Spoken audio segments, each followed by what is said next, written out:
Meus queridos irmãos, que a graça do Senhor seja conosco nesta noite. Vamos abrir a palavra de Deus na carta de Paulo aos Efésios. Nós vamos encerrar hoje essa série de mensagens e exposições nessa carta tão profunda que estudamos. Eu estava fazendo um levantamento hoje à tarde. Foram basicamente 25 mensagens da carta aos Efésios. 25 mensagens. Basicamente 6 meses, né? Pouco menos, de exposições nessa carta tão prática e tão profunda ao mesmo tempo. Hoje nós vamos olhar então para o capítulo 6, os versículos finais, 21 a 24. Nós vamos ver aqui duas coisas principais. Uma palavra de consolo, 21 e 22, e uma palavra de encorajamento, versos 23 e 24. E eu quero então fazer um rápido resumo, destacando os pontos principais dessa carta e fazendo algumas aplicações para a nossa vida nesta noite. Vamos orar, vamos pedir que Deus nos abençoe nesta hora.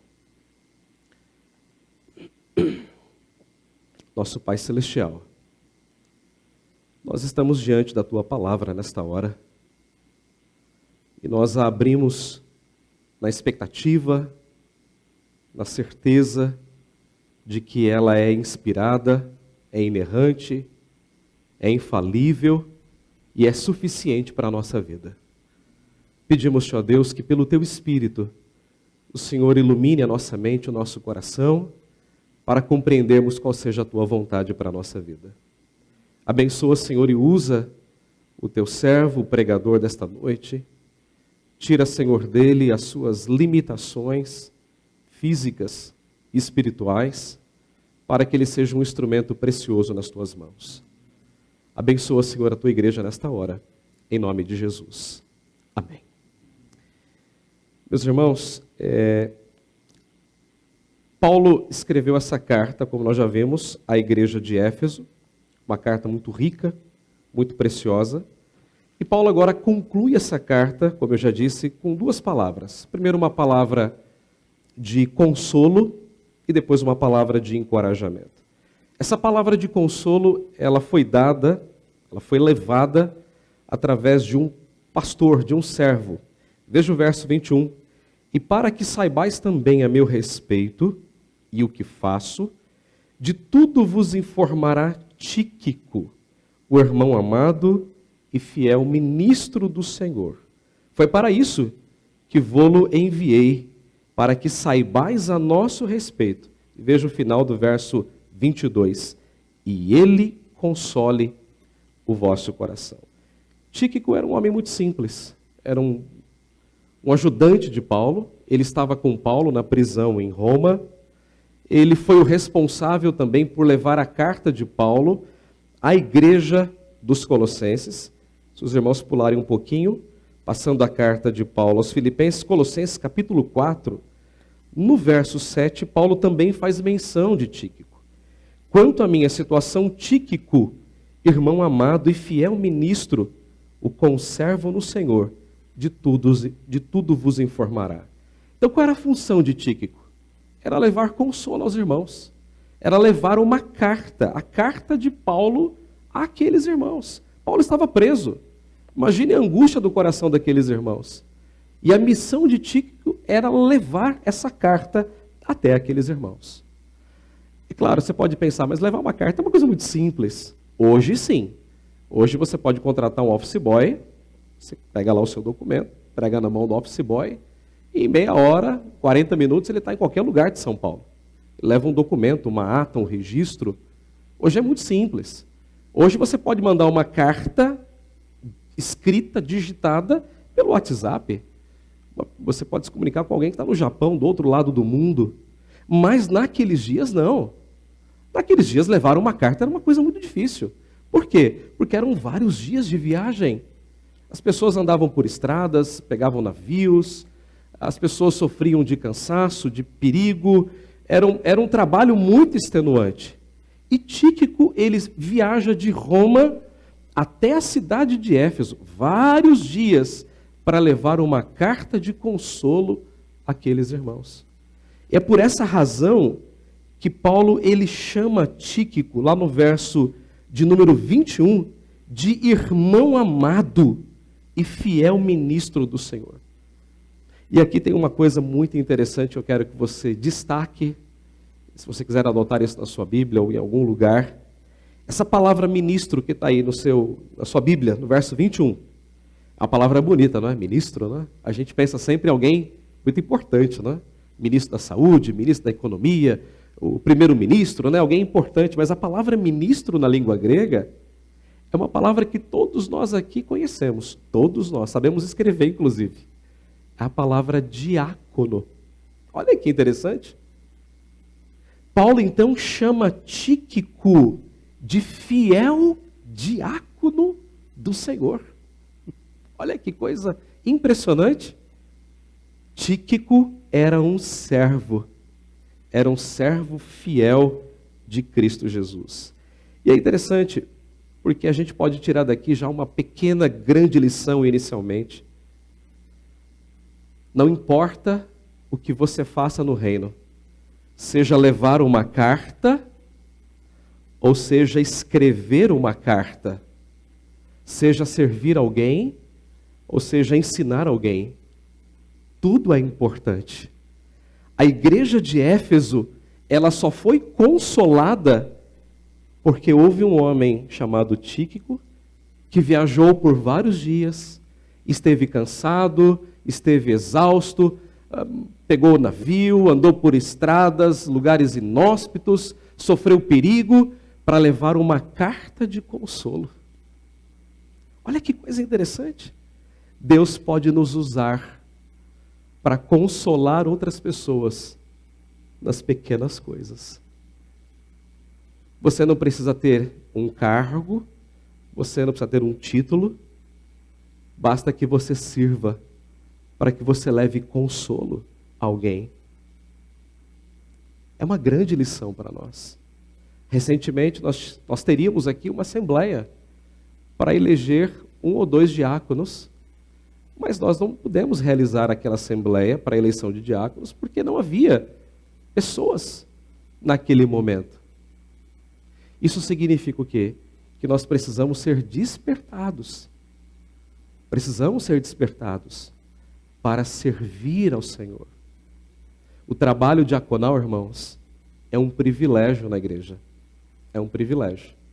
E é muito interessante que quando o apóstolo Paulo ele escreve a sua primeira carta a Timóteo, ele fala das qualificações para o presbiterato e para o diaconato, lá no final ele diz assim: e os diáconos que desempenharem bem a sua função alcançarão para si justa preeminência, isto é, um lugar de destaque, e serão intrépidos na fé.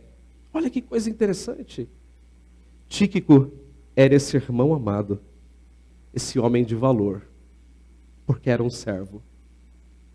E nesse sentido, eu faço aqui, ou melhor, eu conclamo os homens da igreja, coloquem-se à disposição de Deus.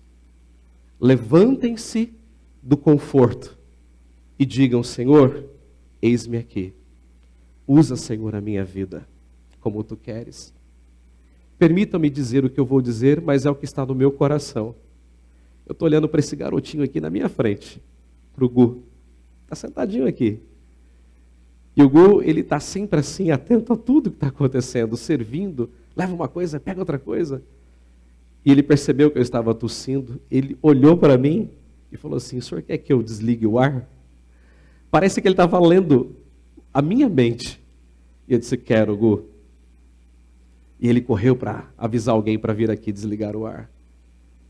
Isso é um exemplo para nós, permita-me dizer isso, Gu. Te usar aqui como exemplo. Você tem quantos anos, Gu? 12 aninhos. É um diácono, mirim, um diácono júnior. Isso deveria ser um encorajamento para todos os homens da igreja. Ver um menino de 12 anos sentado aqui, ouvindo a palavra e servindo com os seus dons e com os seus talentos. De um lado, Tíquico, e do outro lado, Gustavo. Não importa a idade, importa o coração de serviço a Deus. Isso é louvável. Isso enche o nosso coração de alegria. Deus pode te usar com seus dons e talentos para a glória dele. Não importa o que você faça, desde que você faça para a glória de Deus. A segunda palavra que nós temos aqui é uma palavra de encorajamento, versículos 23 e 24. Paulo termina a carta do mesmo modo que ele começou, dizendo: paz seja com os irmãos e amor com fé, da parte de Deus Pai e do Senhor Jesus Cristo. A graça seja com todos os que amam sinceramente a nosso Senhor Jesus Cristo. Paulo, ele começa a carta assim, não é? Se você olhar lá para o capítulo 1, ele começa dizendo graça e paz, versículo 2, a vós outros, e ele termina dizendo graça e paz. Isso aqui não é simplesmente uma saudação, é uma palavra de encorajamento. Paulo está lembrando os seus leitores que eles estão de fato guardados pela graça e pela paz. Eles desfrutam dessa graça e dessa paz. E a paz, ela é um resultado da graça, né? Quando a graça nos alcança, a paz ela vem como consequência no nosso coração. Nós temos paz com Deus porque a graça nos alcançou de maneira soberana e de maneira eficaz. Então, em resumo, irmãos, uma palavra de encorajamento, uma palavra de consolo, ou melhor, de consolo e de encorajamento. Devemos trabalhar, devemos servir a Deus e devemos ser consolados pelo fato de que nós já temos a graça e nós temos a paz para seguir a nossa vida cristã. Agora eu quero fazer uma retomada de alguns pontos principais dessa carta para que você grave bem aí na sua mente e no seu coração. Volte ao capítulo 1. A primeira coisa que eu quero destacar está no capítulo 1, versos 3 a 13. Ou melhor, verso 14. Capítulo 1, de 3 a 14. A primeira verdade que eu quero destacar é que nós somos eleitos pelo Pai, nós somos regenerados pelo Filho e nós somos selados pelo Santo Espírito da promessa. Olhe para o verso 3, Paulo diz assim: bendito Deus e Pai de nosso Senhor Jesus Cristo, que nos tem abençoado. Isso significa que nós já somos abençoados com toda sorte de bênção espiritual nas regiões celestiais em Cristo. Qual é a grande bênção, irmãos? Verso 4. Assim como nos escolheu nele, isto é, em Cristo, antes da fundação do mundo. Verso 5. E nos predestinou para ele. Meus irmãos, a primeira grande notícia dessa carta é que Deus nos elegeu desde a eternidade. Quer os nossos irmãos arminianos gostem disso ou não, quer eles entendam ou não, mas isso é uma verdade. É uma verdade clara, cristalina. Deus nos elegeu. Nós nunca poderíamos nos salvar. Nós nunca poderíamos escolher a Deus, jamais. Foi Deus quem nos escolheu desde a eternidade. Veja o que Paulo diz no verso 4. Nos escolheu em Cristo antes da fundação do mundo. Isso significa que antes de Deus criar todas as coisas, antes de Adão e Eva pecarem no paraíso, muito antes, lá na eternidade, Deus nos olhou e Deus nos escolheu de maneira soberana e de maneira incondicional. Mas pastor, havia alguma coisa em mim? Não, não havia nada. Absolutamente nada. Deus quis nos amar. Deus quis nos amar. Eu quero fazer aqui uma analogia, e eu sei que certas analogias, elas nunca são exatamente aquilo que nós queremos dizer, mas elas espelham de alguma maneira aquilo que nós queremos dizer. Quando você entra numa igreja, num grupo de amigos, não há certas pessoas com quem você tem uma identificação assim, muito natural. Aí você diz assim, eu amei essa pessoa logo de cara. Não existe isso. A gente tem aquela proximidade, a gente cria aquela intimidade. Você fala assim, uau, Parece que eu conheço essa pessoa, não é? Há 20 anos. Você a ama. Veja, por isso que eu falei, o ponto de comparação é esse, né? Lá na eternidade, Deus, Ele nos amou gratuitamente, sem que nós tivéssemos feito absolutamente nada. Deus nos amou. Deus nos amou. Aí você fala, por que Deus nos amou? Essa é uma resposta que nós não temos. Mas Deus nos amou. Esse chiado não estava programado. Será que é a bateria?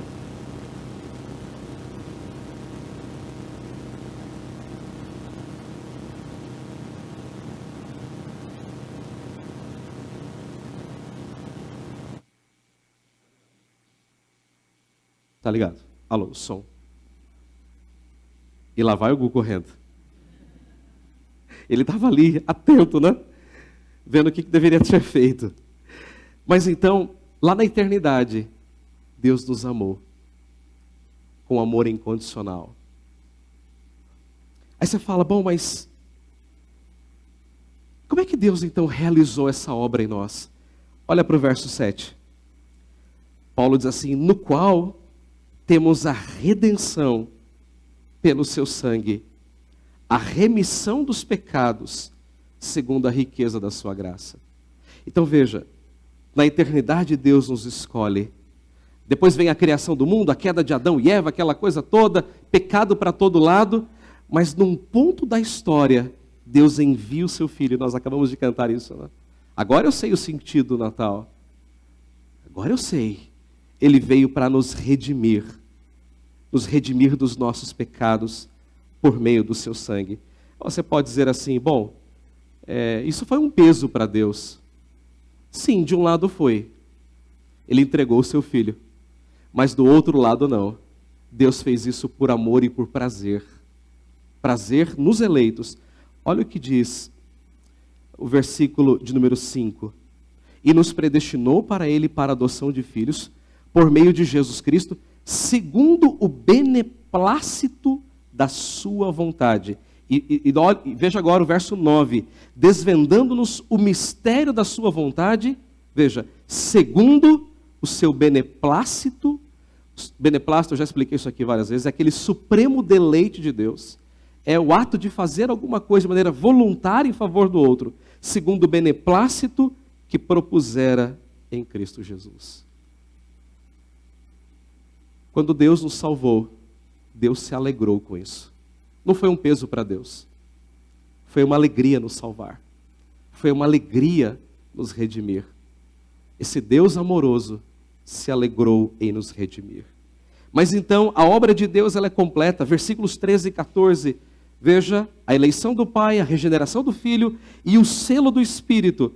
Então Paulo diz assim, versículo 13, em quem também vós, depois que ouvistes a palavra da verdade, isto é, como é que acontece esse processo?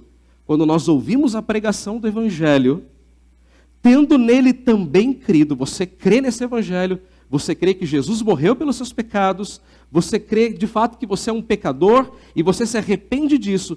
Então, nesse exato momento, é o que acontece, é o que nós chamamos de o batismo com o Espírito Santo. É o que Paulo diz no final do verso 13. Foste selados com o Santo Espírito da promessa. Meus irmãos, nós não cremos num segundo batismo. Não existe isso. No momento em que você crê, o texto é claro. Quando você ouve, quando você crê nesse Evangelho, neste exato momento, você é selado com esse Espírito.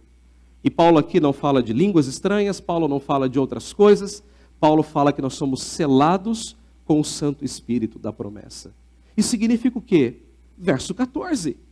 O qual é o penhor da nossa herança, isto é a garantia da nossa herança até o resgate da sua propriedade em louvor da sua glória. O que Paulo está dizendo é, Deus nos elegeu na eternidade, e então no tempo dele, ele enviou seu Filho, e o seu Filho morreu pelos nossos pecados e nos redimiu dos nossos pecados. E então, no momento em que nós ouvimos a pregação do Evangelho, nós cremos nessa pregação, o Espírito nos sela, isto é, o Espírito coloca sobre nós o seu selo de garantia, que a nossa vida eterna, ela está prometida por toda a eternidade. Não existe essa possibilidade de um crente verdadeiro perder a sua vida eterna. Não existe. Eu não posso dormir hoje como um crente e acordar amanhã como um possível perdido. Eu não posso brigar com a minha esposa hoje e sair da minha casa e sofrer um acidente e saber que eu vou para o inferno porque ao sair da minha casa eu saí em pecado. Meus irmãos, isso seria uma coisa impensável. Que Deus é esse que ora salva e que ora condena? Que ora te escreve no livro da vida e outra hora apaga o seu nome do livro da vida? Seria uma inconsistência. Não, irmãos. O Espírito está em nós. O apóstolo Paulo, na sua maravilhosa carta aos Romanos, lá no capítulo 8, ele diz no versículo 16, o próprio Espírito testifica com o nosso espírito que nós somos filhos de Deus. Nós estamos selados para o dia da redenção. Não existe a possibilidade de um crente verdadeiro perder a sua salvação, a menos que a morte de Cristo tenha sido em vão. A menos que a morte de Cristo tenha sido em vão. Mas como eu não creio nessa hipótese, eu creio que nós estamos salvos e salvos para sempre. Não pelos nossos méritos, mas pela obra de Cristo no nosso lugar, por meio do seu Espírito. A segunda verdade que eu quero trazer à nossa memória nesta noite é a maneira como Deus faz isso. Como Deus nos salva. Capítulo 2, de 1 a 10. Versículos de 1 a 3, Paulo nos dá a má notícia. E qual é a má notícia? Nós estamos mortos. Na sua Bíblia, como na minha Bíblia, o tradutor optou por começar o texto dizendo, ele vos deu vida. Mas na língua grega, o texto começa com a má notícia. O texto grego começa dizendo assim, estando vós mortos. E por que ele começa assim? Primeiro, para nos dar a má notícia, para então, lá na frente, nos dar a boa notícia. E qual é a má notícia? A notícia é que nós estamos mortos nos nossos pecados. Nós andamos após o mundo, nós andamos após o diabo, nós andamos após a nossa carne, nós não podemos nos salvar a nós mesmos, nós não podemos crer em Deus, nós não queremos Deus, nós queremos viver no nosso pecado. Então, o que é que Deus faz para resolver esse problema? Verso 4. Eu acho linda essa expressão. Mas Deus, sendo rico em misericórdia. Veja como Paulo muda o curso do texto, né? Ele vem mostrando o nosso pecado, e nós estamos andando após o mundo, e nós estamos andando após o diabo, e nós estamos andando após a nossa carne, e então nós estamos mortos, e somos por natureza filhos da ira, como também os demais. E então Paulo chega no verso 4 e diz assim, mas Deus, é como se Deus viesse assim ao nosso encontro, e nos arrebatasse com a sua graça eficaz, mas Deus, sendo rico em misericórdia. E o que é que esse Deus, então, que é rico em misericórdia, fez conosco? Verso 8, porque pela graça sois salvos, mediante a fé, e isto não vem de vós, é dom de Deus. Irmãos, se tem um verso tão claro na Bíblia sobre a nossa salvação, é esse. Nós somos salvos por graça. Graça é cor, graça é vida, é um favor imerecido. Nós não somos salvos porque merecemos, nós não podemos fazer nada para merecer. Não podemos em absoluto. Mas qual é o nosso problema em entender a graça? O nosso problema é que nós sempre achamos que nós temos que fazer alguma coisa para merecê-la. Eu gosto muito de citar esse exemplo. Suponhamos que alguém chegasse para você, numa segunda-feira qualquer da sua vida, tocasse a sua campainha e dissesse assim, ei, aqui que mora o seu Antônio? Sou eu mesmo. Olha, você acaba de ganhar um apartamento duplex, lindo, lá na beira da praia, no Guarujá, todo mobiliado e tem um carro zero na garagem. Aí você fala, ok, onde é que está a pegadinha? Cadê a câmera? Não é assim? Isso é uma brincadeira. Ninguém chega com uma chave na porta da sua casa, com uma escritura no seu nome, dizendo assim, está aqui, você pode desfrutar do seu apartamento lá na beira da praia com um carro na garagem. Aí a pessoa pensa assim, ok, então não é pegadinha, então o que é que eu tenho, onde é que eu tenho que assinar, o que é que eu tenho que pagar, não é assim? Os golpes funcionam assim, não é? Alguém liga para você, manda um WhatsApp e fala assim, olha, você acabou de ser sorteado aqui, ganhou um carro zero. Aí você fala assim, opa, que legal. Aí ele diz assim para você, ó, mas você tem que fazer o seguinte, você vai depositar R$700 aqui na minha conta, vai fazer um Pix agora, e o carro vai estar aí, né, na sua garagem, né? O dinheiro vai estar na sua conta. Percebe? A graça de Deus não funciona assim. A graça de Deus não requer a contrapartida, porque nós não temos a contrapartida. A graça de Deus é o favor de Deus a nós, pecadores. É por isso que Paulo diz, porque pela graça é um ato de favor, é um ato de misericórdia. Agora, como é que eu recebo essa graça? Ela está aqui. E o que eu devo fazer? Paulo diz, mediante a fé. A fé é o caminho para receber a graça. Ah, então alguém poderia dizer assim, ok, então eu tenho que ter fé, eu tenho que fazer alguma coisa. Leia o texto. Paulo diz assim, e isto, essa expressão isto se refere à graça e se refere à fé. E isto não vem de vós, é um dom de Deus. Em resumo, como é que você é salvo? Graça. Como é que você recebe a graça? Fé. E como é que você tem fé? Quando Deus te dá.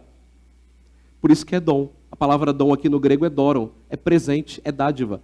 Então, vamos pensar no caminho inverso. Deus pega a Melina, coloca fé lá no coração dela. Isso chama-se regeneração, Melina.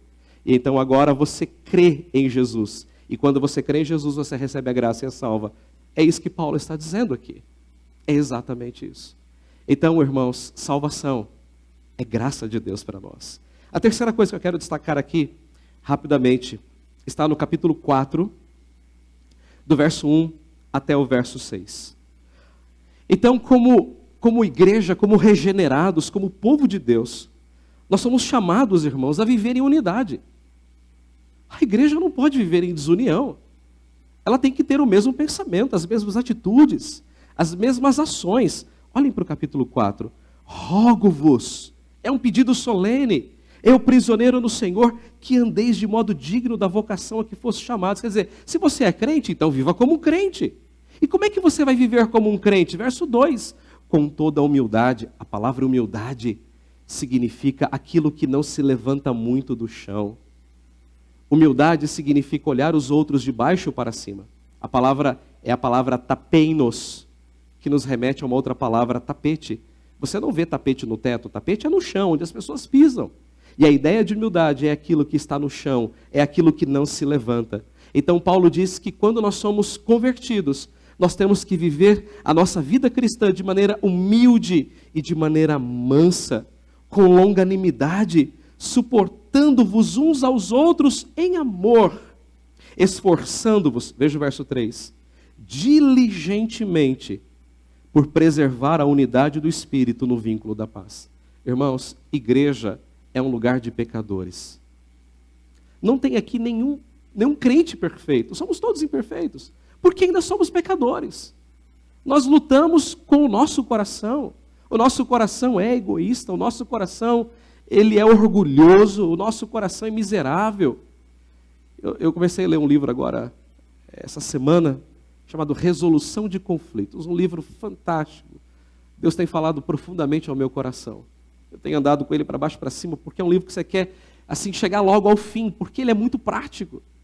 E o autor estava trabalhando justamente essas duas palavras, humildade e mansidão. Meus irmãos, como isso aqui é importante para a nossa vida. Se nós não formos humildes, e se nós não formos mansos, a nossa vida não prossegue, não há relacionamento que resista, não há casamento que prossiga, não há amizade que cresça, que se desenvolva. Sem humildade, sem mansidão é impossível. Mas veja que Paulo diz que nós precisamos nos esforçar diligentemente, verso 3. Igreja, irmãos, é a coisa mais linda que tem. Sabe por quê? Porque na igreja, todo mundo é igual, mas todo mundo é diferente. Eu sou igual ao Marco, só que ele é mais bonito que eu. Bem mais. Mas nós somos diferentes. Nós temos 2 olhos, boca, nariz, mas o Marco tem um gênio, ele tem um jeito, um perfil, eu tenho outro. A Val tem outro, o Fábio tem outro, a Renata, o Gu, a Melina, e cada um de nós.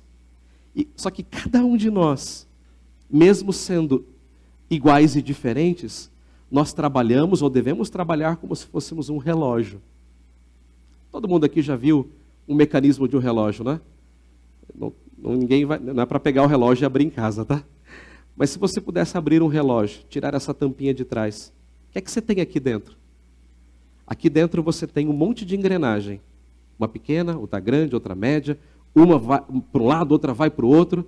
Mas todas elas trabalham em conjunto para quê? Para que lá na frente você veja as horas. A igreja é a mesma coisa. O Marco tem os seus dons e talentos, eu tenho os meus, a Melina os dela. E cada um de nós tem os seus dons e talentos.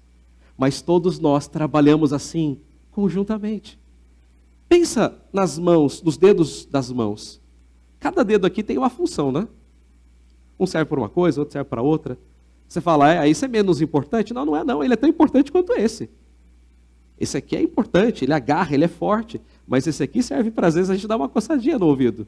Não é verdade? Ele está lá. E para quem é pianista, né, Marco? Ele é muito importante para fazer aquela notinha lá da frente. Ou mesmo no violão. Na igreja, não existe um crente mais importante do que o outro. Todos são iguais. Com seus defeitos, com seus pecados, com seus dons e talentos. E é isso que faz da igreja uma igreja. Por isso que a igreja é uma coisa linda. Porque todos nós somos iguais. E todos nós somos diferentes. Se todo mundo fosse como André, essa igreja seria insuportável. Já pensou nisso?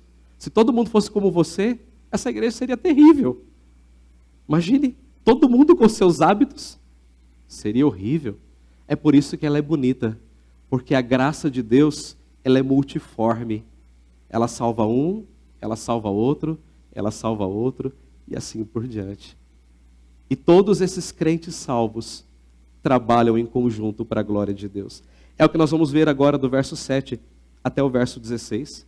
Paulo aqui nos fala no verso 7, e a graça foi concedida a cada um de nós segundo a proporção do dom de Cristo. Olha que lindo isso. Nós recebemos dons e talentos para trabalhar. Não existe crente sem dom na igreja. Todo crente tem um dom. Todo crente tem um ministério na igreja. Se você falar, pastor, eu não tenho dom. Tem sim, é só você procurar que você vai encontrar. Você vai descobrir o seu dom. Você pode ter, por exemplo, um dom de misericórdia. Você pode ter um dom de assistência. Você pode ter um dom de consolo.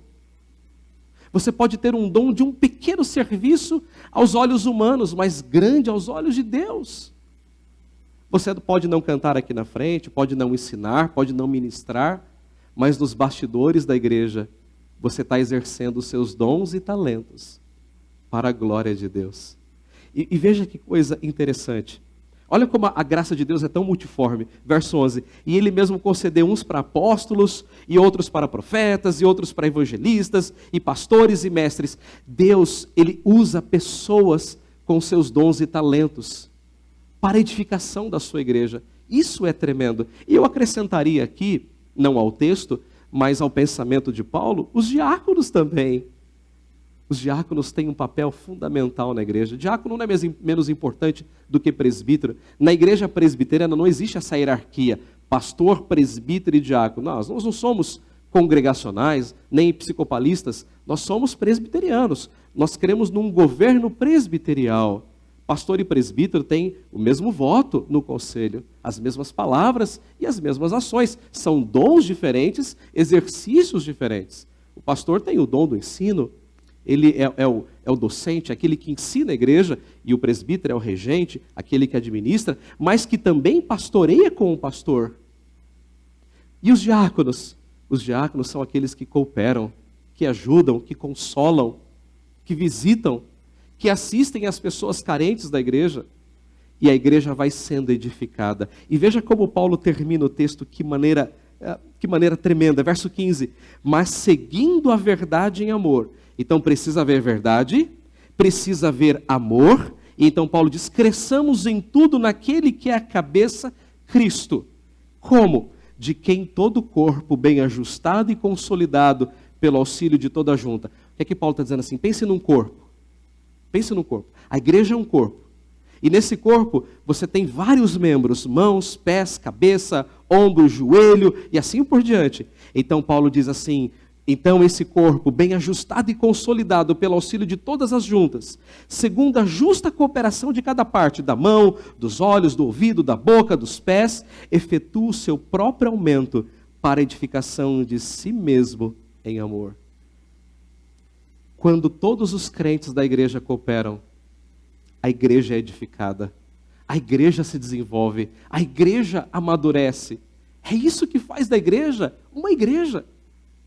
É isso que faz de nós um corpo, o corpo de Cristo Jesus. Vamos olhar um pouquinho mais para frente. Vamos olhar então agora as virtudes que nós somos chamados a demonstrar como novas criaturas que somos.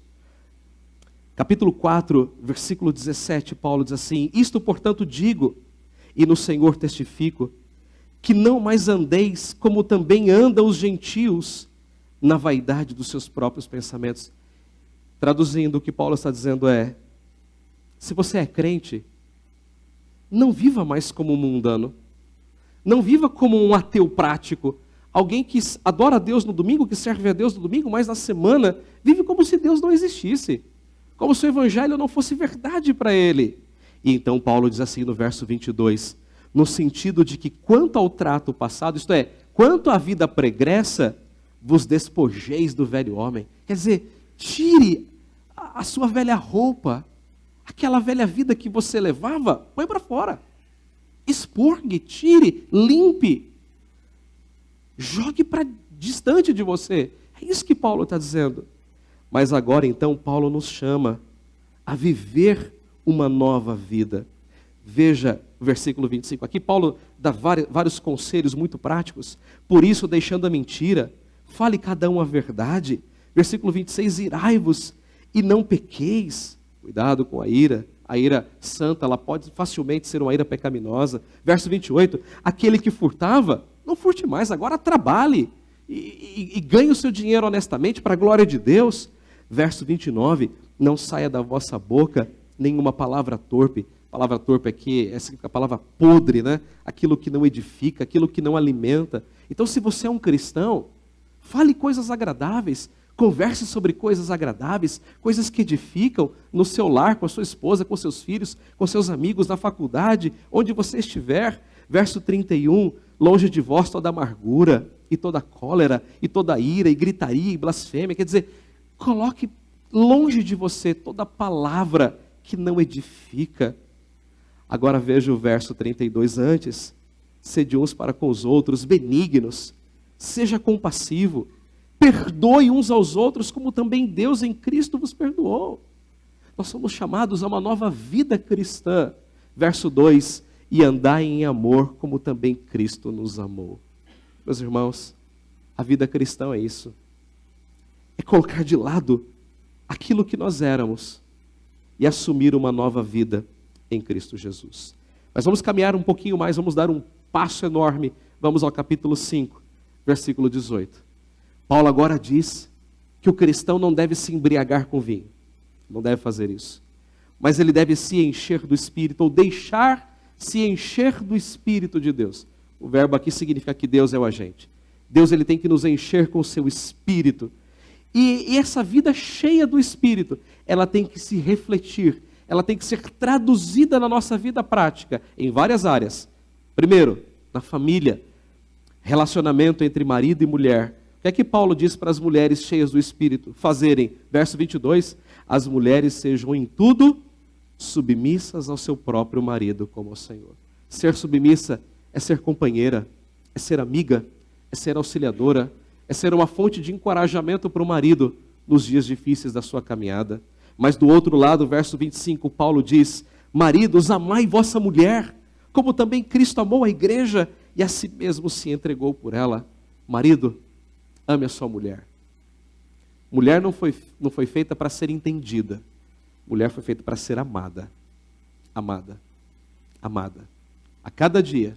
Hoje, o marido tem que amar mais a esposa do que amou ontem. E amanhã, ele tem que amar mais a sua esposa do que ama hoje. É assim. Você quer uma esposa companheira e amiga? Ame a sua esposa. Todo dia. Incondicionalmente. Quando ela estiver brava, quando ela estiver triste, quando ela estiver de TPM, quando ela estiver, seja lá como for. ame a sua esposa como Cristo ama a igreja. Dê a sua vida por ela. Faça o melhor por ela. É assim que você vai construir um lar cristão firmado em Cristo Jesus. E como é que os pais devem se relacionar com os filhos e vice-versa? Primeiro Paulo fala dos filhos, capítulo 6. Filhos, versículo 1, obedecei a vossos pais no Senhor, porque isso é justo. Honra o teu pai, Paulo está citando aqui o 5º mandamento, honra o teu pai e a tua mãe, que é o primeiro mandamento com promessa, para que te vá bem e sejas de longa vida sobre a terra. Meus irmãos, eu acho que às vezes a gente complica demais isso aqui, mas o mandamento é muito simples. O mandamento é honra. Honrar significa obedecer o seu pai e a sua mãe. Eu falo isso cotidianamente com os meus filhos. Honra o papai e honra a mamãe. Você quer ser feliz?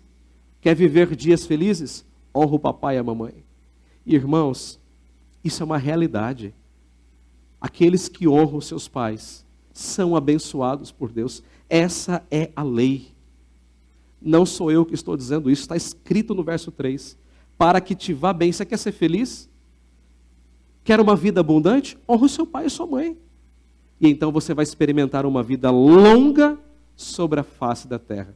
Aí você pode dizer, mas eu conheço alguém que foi obediente e morreu cedo. Isso é exceção. A regra é viver mais. Essa é a regra. E a exceção confirma a regra. Mas Paulo também fala para os pais, verso 4. E vós, pais, não provoqueis vossos filhos a ira. Como é que a gente provoca os nossos filhos? Quando a gente fala para eles fazerem alguma coisa que a gente não faz. Eu digo para o meu filho, não faz isso, mas eu faço. Eu digo para ele não gritar, mas eu grito. Eu digo para ele não mentir, mas eu minto. Eu estou trazendo ira ao coração do meu filho. Quando eu deixo de ser o exemplo na vida do meu filho. É impressionante como a paternidade nos muda. Eu fui pai já aos, nem sei mais, acho que 33 anos, 34 anos. Até então você vive de um jeito. Mas quando os filhos nascem, tudo muda. Porque agora os seus filhos estão olhando para você o tempo todo. E é interessante, né? Quando o seu filho fala assim, mas você também faz. Já aconteceu contigo? Acontece, não é? Mas você também fez, papai. Aí você fala, puxa vida, é verdade. Eu não podia ter feito isso.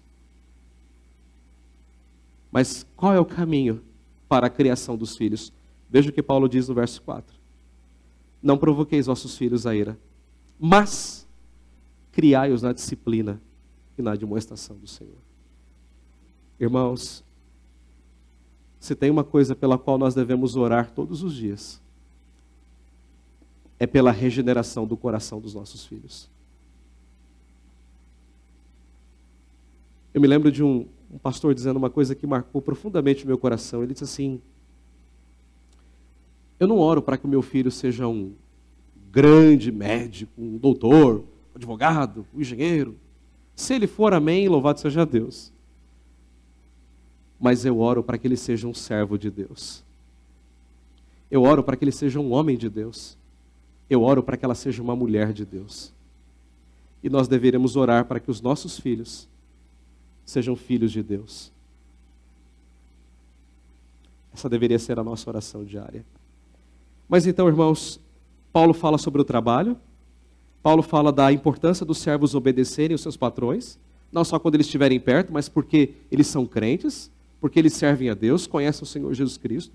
Então sirvam, façam o seu melhor, trabalhem para a glória de Deus. E Paulo diz aos patrões que eles devem tratar bem os seus funcionários, pagar um salário digno, essa é a implicação do texto, tratá-los bem, porque também são crentes em Cristo Jesus, são homens de Deus, e estão ali servindo o próprio Deus.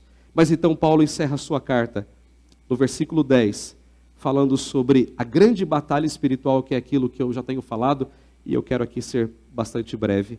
Nós estamos numa batalha, versículo 10. Quanto ao mais, sede fortalecidos no Senhor, e na força do seu poder, revestivos de toda a armadura de Deus, para poderdes ficar firmes contra as ciladas do diabo, porque a nossa luta não é contra carne e sangue, e sim contra os principados e potestades, e contra os dominadores deste mundo tenebroso, contra as forças espirituais do mal nas regiões celestes. A nossa luta, irmãos, é uma luta espiritual. E Deus nos deu a armadura. Eu não quero aqui descrevê-la está aí a partir do versículo 13 até o versículo 18. Paulo fala da salvação, da fé, da justiça, e Paulo termina falando sobre a espada do Espírito. Mas Paulo conecta toda essa armadura a uma coisa muito importante que eu tenho frisado, que é a oração, versículo 18, com toda oração e súplica, orando em todo tempo no Espírito, e para isto vigiando com toda perseverança e súplica por todos os santos. Se você não tiver uma vida de oração, você não vai crescer espiritualmente. Você não vai amadurecer espiritualmente. Você sempre vai viver uma vida raquítica, espiritualmente falando. Mas eu quero encerrar a minha mensagem dessa noite. Talvez você esteja pensando, o pastor pulou, será que ele se esqueceu? Não. É porque eu quero que você veja, na minha opinião, o centro de toda essa carta está aqui no capítulo 3. Eu quero que você abra comigo no capítulo 3, do verso 14 até o verso 21. Aqui nós temos uma oração.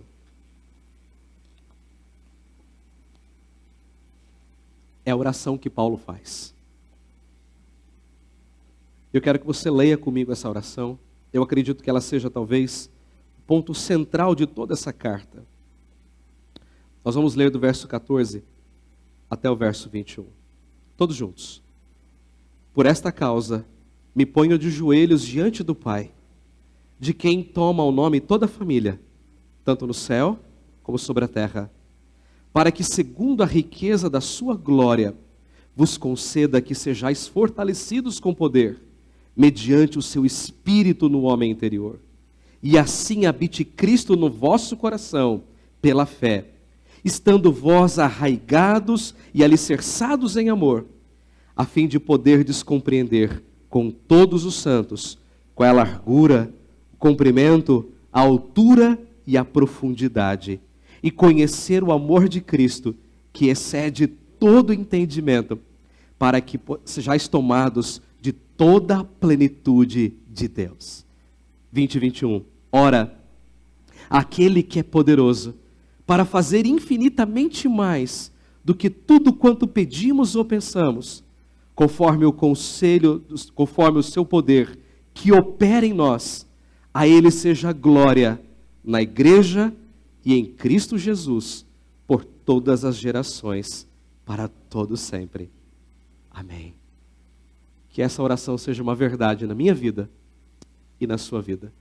Que você seja tomado de toda a plenitude de Cristo, para que você experimente cada dia mais desse amor de Cristo Jesus. E que esse amor faça toda a diferença na sua vida. Amém. Vamos cantar, vamos louvar ao nosso Deus. Queria convidar a equipe para esse cântico final. Logo eu, um pobre pecador. Logo eu, um pobre pecador.